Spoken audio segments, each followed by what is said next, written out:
Lake fishing with my brother Jim. Hi, my name's Roger Osborne and today I'm with my brother Jim. Hi. Hi everyone. Now Jim and I, we both love fishing, but we don't get very often a chance to fish together. I'd love to do that more often, but we don't live close to each other. And in today's video, we're having a fish. We're doing classic summer fishing in our local lake. We've caught some beautiful fresh nippers or slash yabbies. We've got some pilchards and we've got a few lures as well. And while we're fishing, Jim and I are going to explain what our thinking is and what our tactics are so that we can teach you and help you in your fishing. And what we're teaching, you can apply wherever you are, up and down the coast. What we teach you today, you can do in your local waterway as well. Stick around to the end for a free PDF download, which will outline some vital keys from today's session. If you're enjoying the videos and they're helping you with your fishing, make sure that you like, subscribe, hit the notification bell. What do you reckon, Jim? Let's get into it. Let's get into it. Let's go fishing. Beauty.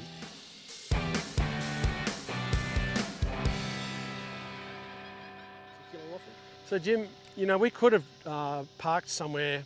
We came by boat today, but where we are, you don't need a boat, eh? No, definitely not to get here. You know, you could park your car and walk. Really, there's a whole heap of areas that you could fish here. How good is the weather? It's just unbelievable. The wind has swung around though to the northwest. I'm hoping there'll be a few fish around as soon as the tide starts moving a bit more coming in. Yeah, I mean, the wind was predicted from the northeast at about 30 k's an hour, so that's pretty strong. So one of the main influences in where we're fishing today is the wind. We didn't want to be in really strong wind, we wanted to get out of the wind. So, you know, wherever you are in whatever lake you're in, there's always different aspects to a location. And so we really just came on the north side of the lake and we're facing south so that the idea was to have the wind at our back. Just makes it much more enjoyable. And also we want to chuck a few lures, and that's best if you've got the wind behind you because it just helps you when you cast. Makes it much more enjoyable, doesn't it, mate? Totally does, totally. Yeah, it's just so much better, but it's different to what I thought, because I thought we might be casting that way, but because the wind's from there, we're now going to be casting that way. Anyways, we're going to start off with some nippers. And thankfully, Jim did all the hard work. Yeah, I came down, pumped all the yabbies today. Yeah. Shoulders feeling it a bit, but yeah. I'm okay. He's struggling. But so anyways, we've got our nippers, you know, I've got a bucket of nippers, and we're going to start off just fishing with some nippers. And you know, another awesome thing, Jim, is that high tide tonight is about an hour before dark. And in lakes and stuff like this, it's always delayed. It might be 7 o'clock or 7:30 on the ocean, but it's always a bit delayed. So we're going to get the tide coming in right on dark. The water's going to be flowing, and I reckon that's a big plus. So what do you reckon we put a nipper on? Let's give it a go. Okay. So just threading this nipper on, and of course the classic half hitch around the top. I did the same thing. Yep. I didn't even have to tell Jim that. He knows what to do. But it's not something we did when Dad taught us to fish, is it? I don't think so. I think we did it back then in the 70s. So I reckon we should try and walk out a bit because it's pretty shallow here. We'll have the wind behind us. We're going to walk out a fair way. We want to try and get out in the channel a little bit, or near the edge of the channel. I can see it. Still pretty shallow out past that red hole. Cool. I'm not even sure if there's much current yet. There's not a lot, but there was a bit of movement. To the right? Yeah, well, I landed pretty close to that marker buoy, so I don't really want to get wrapped around it. So I might cast out that way. I cast just that side of the pole, but I pulled it forward. So I had my first cast. I had a couple of little nibbles and lost my bait, but the tide has already turned. I can see the current is starting to come in, so I'm going to cast more out into the main channel. And because I don't have a bait bucket with me, I'm going to throw a few nippers in my top pocket. And so that way I don't have to keep walking back to the bucket to get bait. You can always improvise.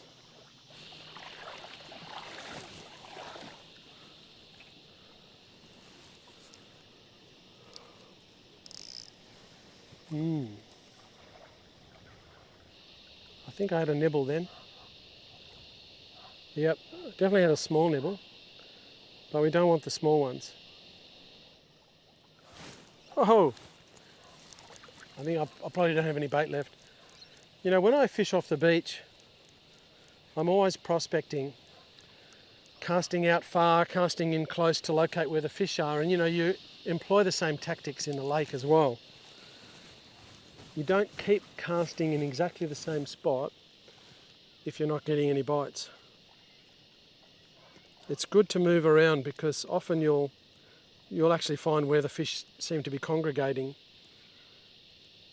and it can make a massive difference. The sun's starting to get a little low. Now that must have been a small fish then, because I could feel it munching away, but I didn't hook up.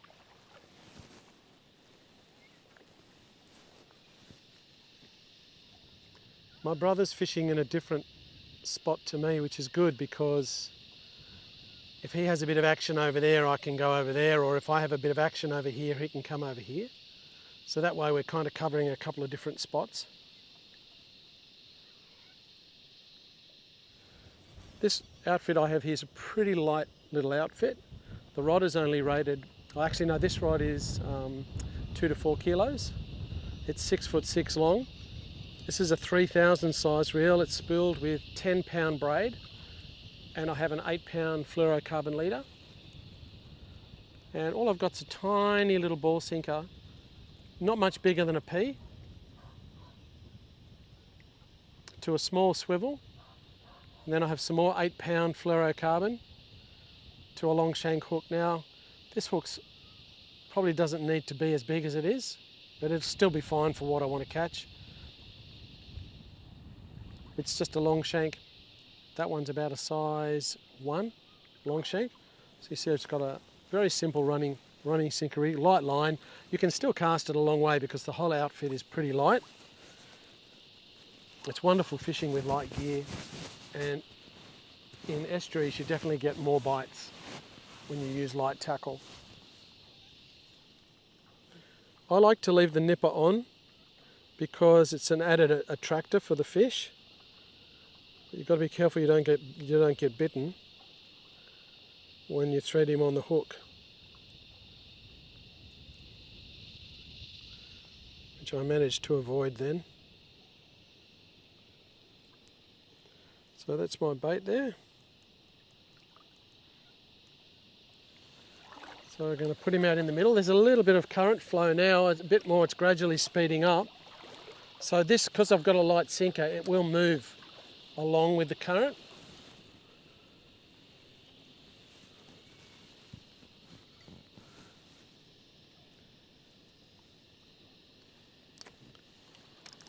It's a great time of the day to be fishing. This last hour and a half before dark is really good. Getting a bite. Oh, that was quite a solid bite actually. It's got a little bit of oomph to it. Whoa. Oh. I'm not quite sure. I mean, I'm thinking that at the moment it's feeling like it's going to be an edible fish, which is pretty cool. He whacked it hard like a bream. It's feeling strange at the moment. It's like, I feel like he's swum around some seaweed or something.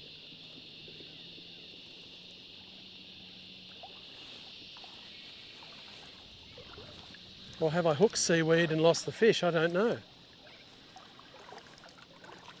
I might have lost the fish and hooked weed.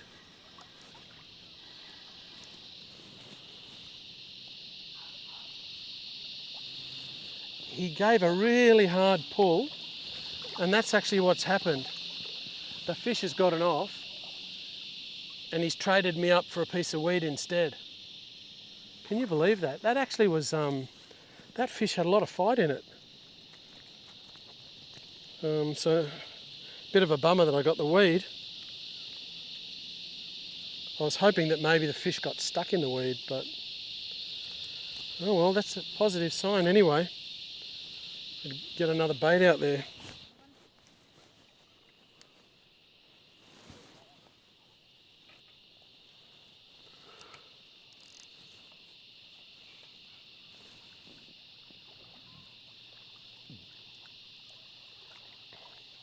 I'm getting a bite straight away, I think. Yeah, oh, well, that was another one straight away. Hey, Jim, I got another one straight away. They might be just starting to come on. I just sort of thought here near the bank when the tide's moving a little and going around the corner might be a nice little... Oh, it looks really good over there. This one's not as big as the one that I just lost.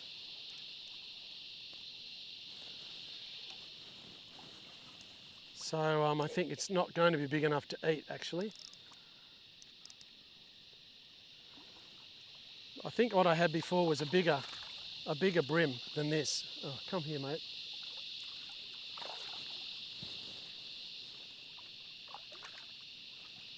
So this is a Taiwan, actually. Taiwan are really good to eat. It's a good example of a Taiwan. You can see the lines on the scales. Oh, my brother's got one too.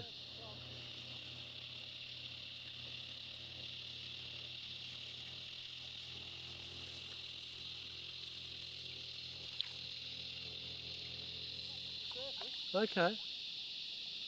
Oh well, there you go. Anyway, I need to go and get a bit more bait.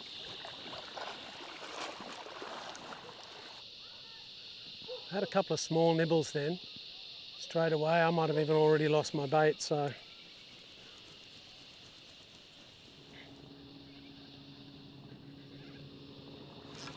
Oh!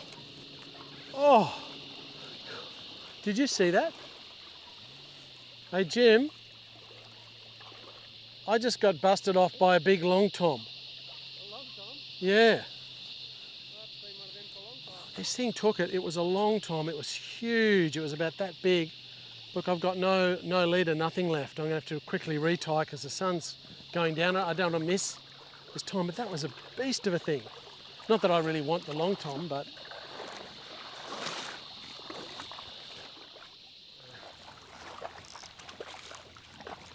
That long tom was a big long tom. No wonder. I mean, I'm probably forgetting how light the line is. I probably struck a little bit hard, but because I do so much beach fishing,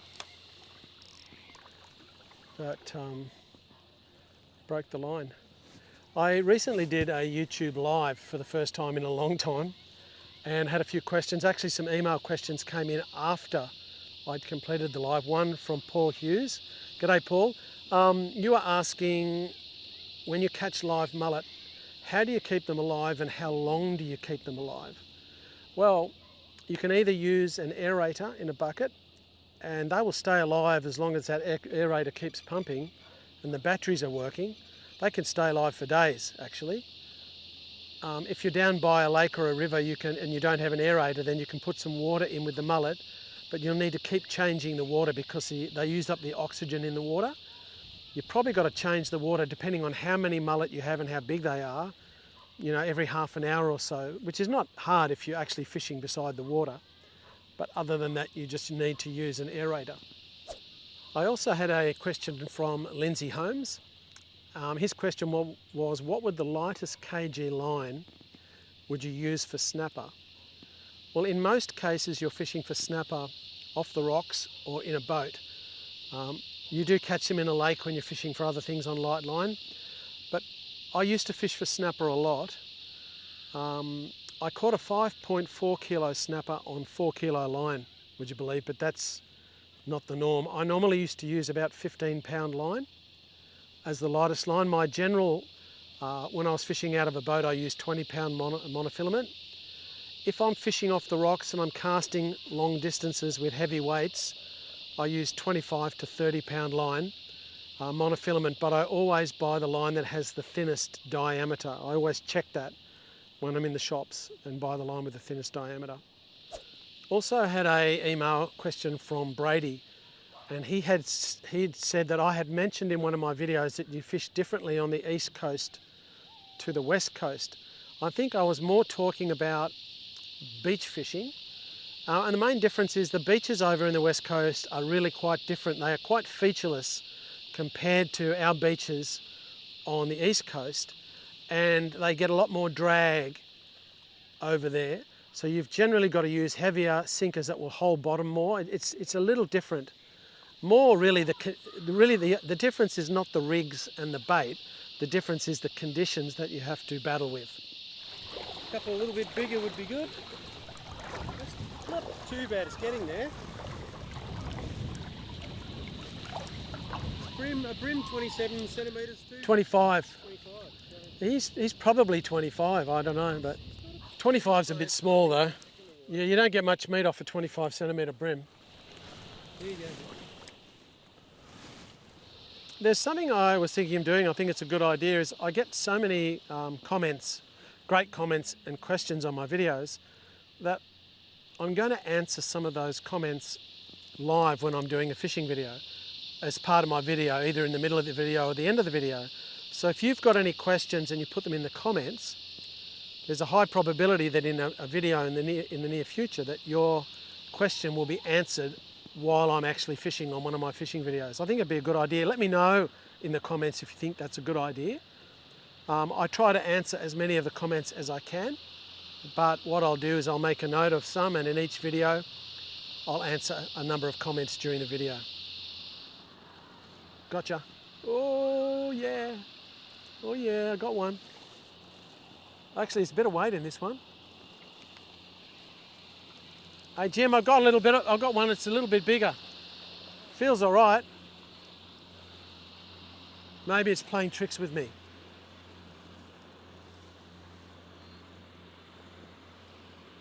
He's tracking to the right. I love it when fish do that.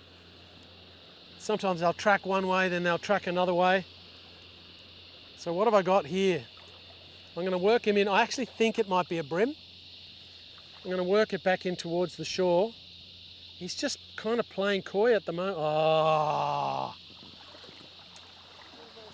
Yeah. It's the dreaded stingray. It didn't really feel like he's pulling line now. It didn't really feel like biting like a stingray, but well, there's obviously a very good population of stingrays around the place. They love worms and they love nippers.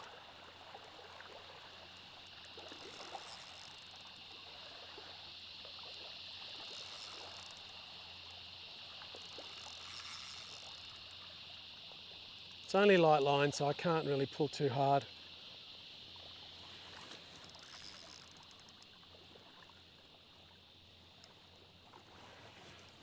He's coming in backwards.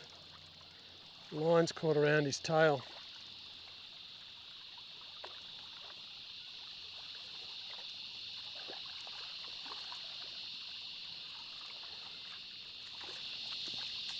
You can go for a swim over here. No more stingrays, please. It's always good to have a few options when you go fishing.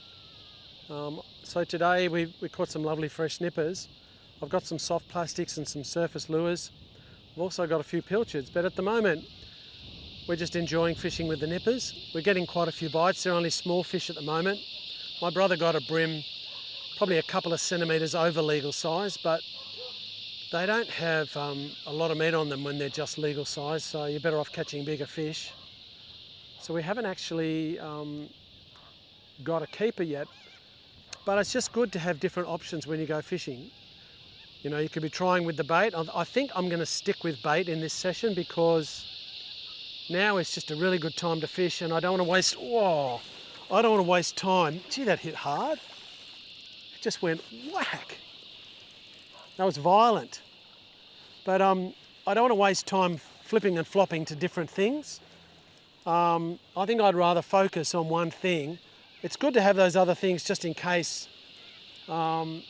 It just gives you choice. Now this thing hit hard, but it's not very big. Man, obviously the light tackle has an impact as well.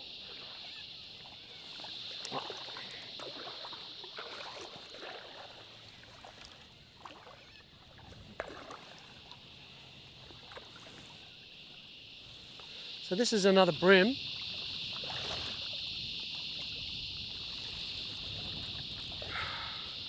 At the moment we're just doing some general prospecting in the main channel that flows into this lake. We've just come up onto a sandbar and we're just fishing over the edges. You get a lot. The main fish that you're going to catch are bream, whiting, and flathead.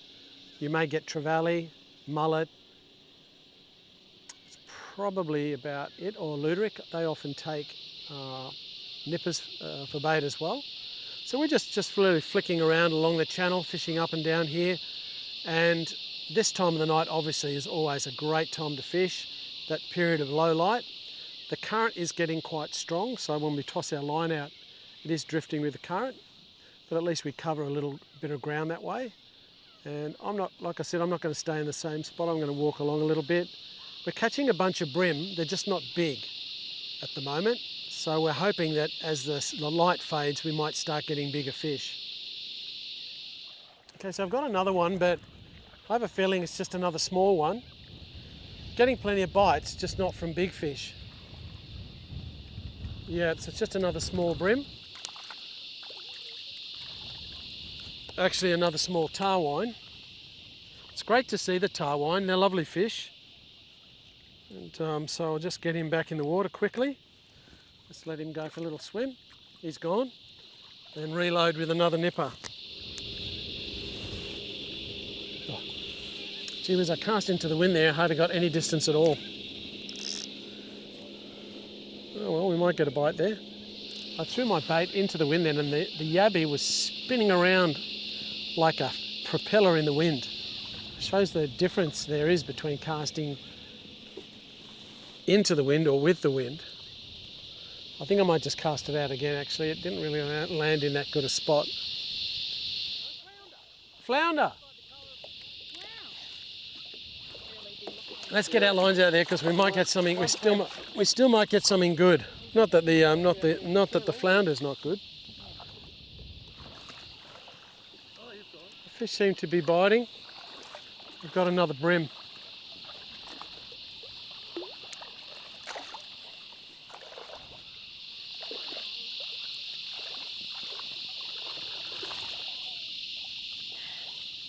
A little bit bigger, which is great. Yep, he's one for the table. Beautiful.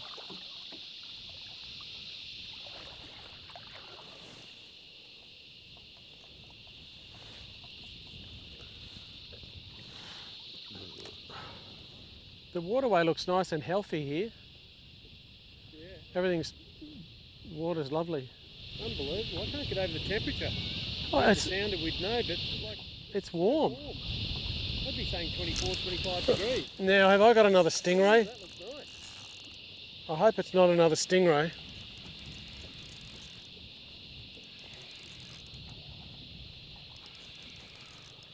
It might be. Yeah, looking solid. And it was near the surface as well. It's coming round to the right pretty quickly.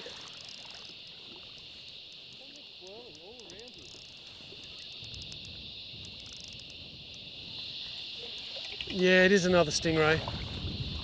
It's not as big as the last stingray. Stingray City. And he hasn't swallowed the hook. So that's good.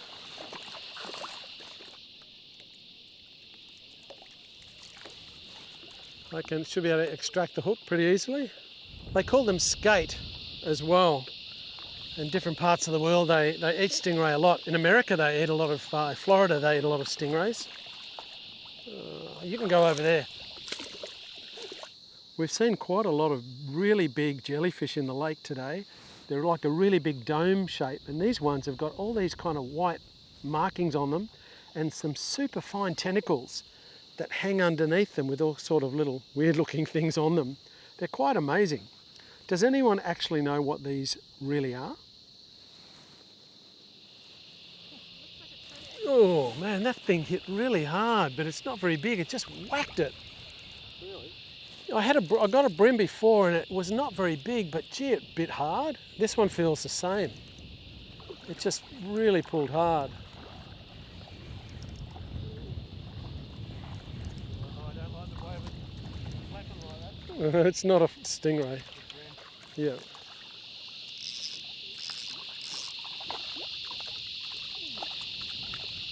It's another Taipan. I've got 3 Taipan actually. They got different looking Oh no, hang on. don't they?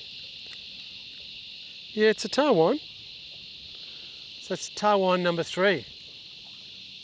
Oh, I wanted to hold him there for a second, but I wasn't holding him very tightly. Another question by email from Aaron. He said, I've never used frozen pilchards before. What's the correct way to use them? Do you thaw them out, or you just get them, you thaw them out the day before? Do you just take them with you and they thaw out pretty quickly? I always keep them in the freezer. I get them out just before I go fishing because it really doesn't take long to thaw them out. You're better off leaving them a little bit frozen. You can just put a couple in the water and they're soft within about 2 minutes. I don't use salted pilchards. I've never salted my pilchards. It does toughen them up, but I think they're a wonderful bait just as they are.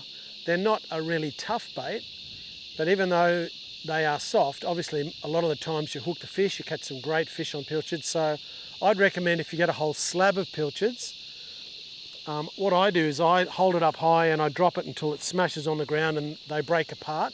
I prefer to buy the blocks of pilchards. And then I just take what I need for a particular trip in a separate plastic bag. I take them with me frozen and then just thaw them out on the spot. It's almost dark, but I've just quickly thrown on a sugar pen. We're seeing a lot of little bits of surface action, so I'm going to toss this out across the shallows. Just have a couple of quick casts while Jim's got a nipper out there. Could be worth a go, Jim. just watch I catch the cast straight out. Yeah, I'll walk over this way. I think it's going to get out of you away a little bit.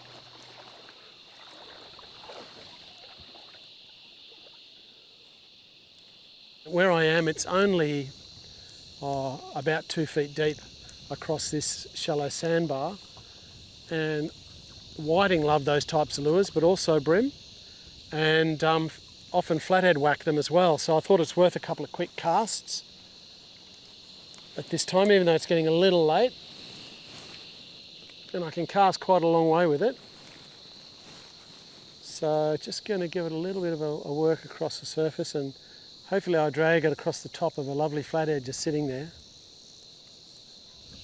I received an email from Clive in South Africa saying that we don't have any beach worms in South Africa. However, I have heard that there are different types of worms over there in the ocean or near the beaches that you can actually use. So if any of you other guys are from South Africa, what other worms are there in South Africa that people use for fishing? If you could please let us know, that'd be fantastic. If you'd like a free PDF download of some vital keys from today's session, hit the link in the corner or in the description below. Well, Jim, what do you reckon? Well, nice afternoon out on the water. It's just a great time to spend with you. Thanks, mate. And again, Merry Christmas. Hey, what a way to spend Christmas, eh? With your brother out in the water, catching some fish. We've caught about, what, 5 different species today? Yeah, I mean, today's like a smaller run of fish, but you don't know. I mean, you've got to go fishing, haven't you? Yeah. You know, we've had plenty of bites, but got a lot of small bream and tarwine. I was surprised to see the flounder. Yeah. I was quite surprised. My wife loves flounder. They're pretty easy to cook. You just scale them and you just leave them whole and fry them. Bit of lemon juice, they're really good. So I'm in the good books then, because yeah, that's right. it'll spoil me while I'm staying. Because Jim caught the flounder, so he's the winner. But yeah, just had a great time. So Jim, I'm really glad to be able to have fish with you. Yeah, it's been wonderful. Yeah, hopefully we get to do a few more fishes. I'm sure we will. And thanks for joining us in this video. We trust that you've learnt some things. Whatever we've been doing tonight, it's a great way to fish light with natural baits, fish in your local waterway, and you can catch some amazing fish doing just what we've been doing today. It's been awesome. All right, well, we'll see you soon in the next video.